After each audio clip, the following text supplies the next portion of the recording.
Hello friends, welcome to the next class of Learn English with Rosie Vittal। तो चलिए शुरू करते हैं class. It is better to sleep, तो ये ज़्यादा अच्छा है कि सो जाएं than to watch a meaningless programme.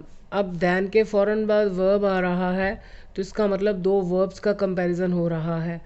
तो जो दैन से पहले वाला वर्ब है वो इन्फिनेटिव है, यानी टू प्लस फर्स्ट फॉर्म। तो दैन के बाद भी हमें इन्फिनेटिव दिखाई दे रहा है, तो आपको लगता होगा कि ये ठीक है। It is better to sleep than, जो टू इन्फिनेटिव अगर दोनों तरफ हो तो सेकेंड टाइम टू को रिपीट नहीं किया जाता। जब भी लाइक एंड भी अगर आए बीच में किसी सेंटेंस में, इन्फिनेटिव्स की बात हो रही है, तो इन्फिनेटिव जब सेकेंड टाइम आता है एंड के बाद या दैन के बाद, तो टू को रिपीट नहीं किया जाता। So it is better to sleep than watch a meaningless programme.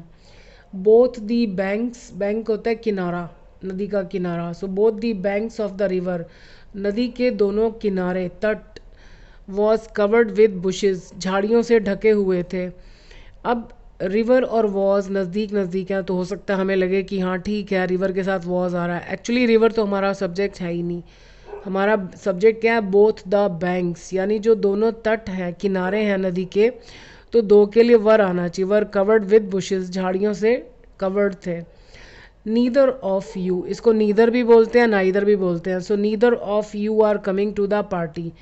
Neither of you का मतलब होता है दोनों में से एक भी नहीं, यानी तुम दोनों में से एक भी नहीं पार्टी में आ रहा है। तो अब हमें यहाँ पर लग रहा होगा कि यू के साथ तो आर ही आता है, लेकिन हमारा सब्जेक्ट यू नहीं है, ये है। इसका मतलब होता है एक भी नहीं, मतलब दोनों में से एक भी नहीं। So neither of you is coming to the party. Neither book does not solve the problem. अब नीदर अकेला भी आता है। अब जैसे यहाँ पर तो था neither of you, neither book का मतलब है कि कोई दो किताबें पढ़ी हैं, उन दोनों में से एक भी नहीं। सो नीदर बुक का मतलब दोनों में से एक भी नहीं। नीदर के साथ नॉट कभी भी नहीं आता, क्योंकि ये ऑलरेडी नेगेटिव है। तो जब नॉट नहीं आएगा तो हमें डज की भी ज़रूरत नहीं। जब डज हटेगा तो यहाँ सॉल्व्स एस लग जाएगा। So neither book solves the problem. We had better gone to the library, बेहतर यही होगा कि हम लाइब्रेरी चले जाएं। हैड बेटर, हैड देखने में तो पास्ट है, लेकिन जब हैड बेटर इकट्ठा आता है तो ये पास्ट की बात नहीं करता, अभी की बात करता है या फ्यूचर की बात करता है। सो वी हैड बेटर, और हैड बेटर के बाद हमेशा फर्स्ट फॉर्म आती है, जबकि नॉर्मली हैड के बाद we use third form of verb. But had better एक अलग रूल होता है, जब हैड और बेटर इकट्ठे आते हैं तो we use first form and their meaning is either in present और इन फ्यूचर। पास्ट से इसका कोई ताल्लुक नहीं है। सो बेहतर यही होगा कि हम लाइब्रेरी चले जाएं। Neither of you have committed any sin, यानी तुम दोनों में से एक ने भी नहीं कोई पाप किया है। सो जब एक भी नहीं है तो यहाँ पर हैज़ आना चाहिए, ये ध्यान रखिएगा। हम अक्सर इसके साथ मैचिंग कर देते हैं, जो कि गलत है।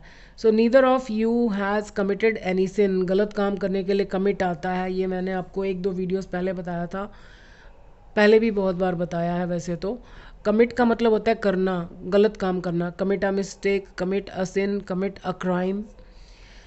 Pollution affects on our health and so is stress, जो पोल्यूशन है वो बुरा असर डालता है हमारी सेहत पर, और वही हाल तनाव का भी है, स्ट्रेस का भी, यानी दोनों हमारी सेहत पर बुरा असर डालते हैं। पोल्यूशन से पहले हमने दा नहीं लगाया, क्योंकि हम किसी पर्टिकुलर, किसी जगह विशेष के पोल्यूशन की बात नहीं कर रहे, हम जनरल बात कर रहे हैं। तो जब हम जनरल बात करें तो दा लगाने की ज़रूरत नहीं है। अफेक्ट का मतलब ही होता है किसी चीज़ पर बुरा असर डालना, तो पर के लिए हमको ऑन कभी भी नहीं लिखना अफेक्ट के बाद। अफेक्ट का एक और मतलब ही होता है एक्टिंग करना, ढोंग करना। जैसे हम कहते हैं ही इज़ अफेक्टिंग इलनेस, वो बीमारी का नाटक कर रहा है, यानी उसको एक्चुअली कुछ नहीं है।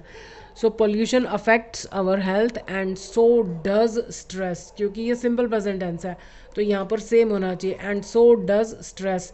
एंड सो के बाद पीछे वाला जो है पार्ट जो है वो क्वेश्चन की फॉर्म में होता है, और उसको पूरा लिखने की ज़रूरत नहीं होती, क्योंकि वर्ब सेम ही होता है, केवल हेल्पिंग वर्ब और subject. So and so does stress.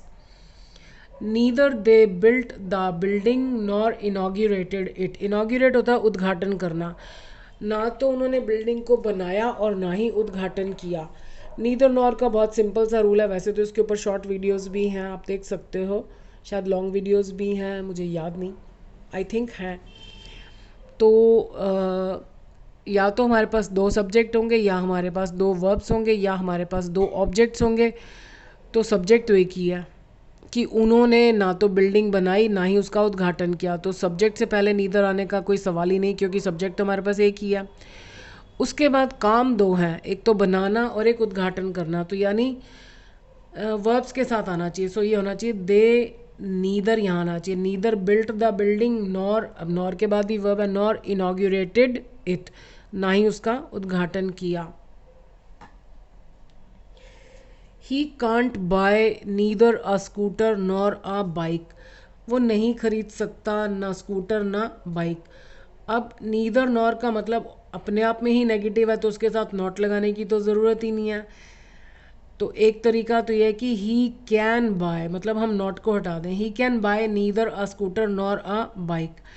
एक और तरीका भी है, ये ऑब्जेक्ट के लिए होता है कि जब ऑब्जेक्ट के साथ नीदर नॉर, यानी वर्ब के बाद जो ऑब्जेक्ट है उनके साथ नीदर नॉर लगा हो, तो कई बार हमें ऐसे लगता है जैसे नींद नहीं जो है हम बहुत लेट बोल रहे हैं कि वो नहीं खरीद सकता है, नहीं वो खरीद सकता है, ना स्कूटर ना बाइक। तो ऐसी सिचुएशन में एक और ऑप्शन भी है कि हम यहाँ नॉट लगा रहने दें, ही can't bye either a scooter or a bike, यानी इस एन को हटा दें और इस एन को भी हटा दें।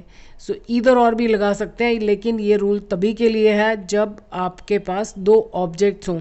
अगर सब्जेक्ट दो हैं तो नीदर नॉर ही लगेगा, अगर आप नेगेटिव सेंटेंस बना रहे हैं।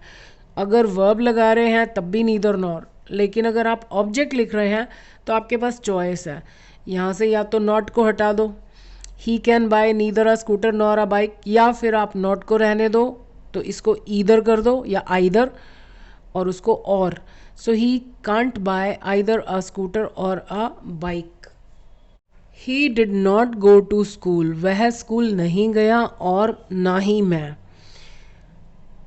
तो जब दोनों ही पार्टीज ने काम नहीं किया तो सो नहीं आना चाहिए, एंड नॉर, और एंड नॉर के बाद ये पीछे क्वेश्चन की फॉर्म में आता है, एंड नॉर डिड आई। या फिर ये हो सकता है कि he did not go to school but I did, he did not go to school, हाँ इसको हम ऐसे ही करें तो ज़्यादातर यही ठीक है, he did not go to school but I did. जब एक पार्टी नो कह रही है और एक पार्टी यस कह रही है तो एंड नहीं आता कभी भी, और सो भी नहीं, कुछ भी नहीं आएगा, केवल बट आएगा। और जब एक पार्टी नहीं कह रही है और एक पार्टी हाँ कह रही है तो सेकंड वाला पार्ट क्वेश्चन की फॉर्म में नहीं होगा, केवल सब्जेक्ट और हेल्पिंग वर्ब लिखा जाएगा। मेन वर्ब नहीं रिपीट करना, क्योंकि मेन वर्ब तो सेम ही है, लेकिन ये ऐसे लिखा जाएगा, he did not go to school but I did. ये इसी तरीके से ठीक होगा जैसे मैंने पहले बोला था, एंड नॉट डिड आई, वो नहीं, वैसे नहीं होगा, ऐसे ही होगा, he did not go to school and sorry but I did, लेकिन मैं गया। सो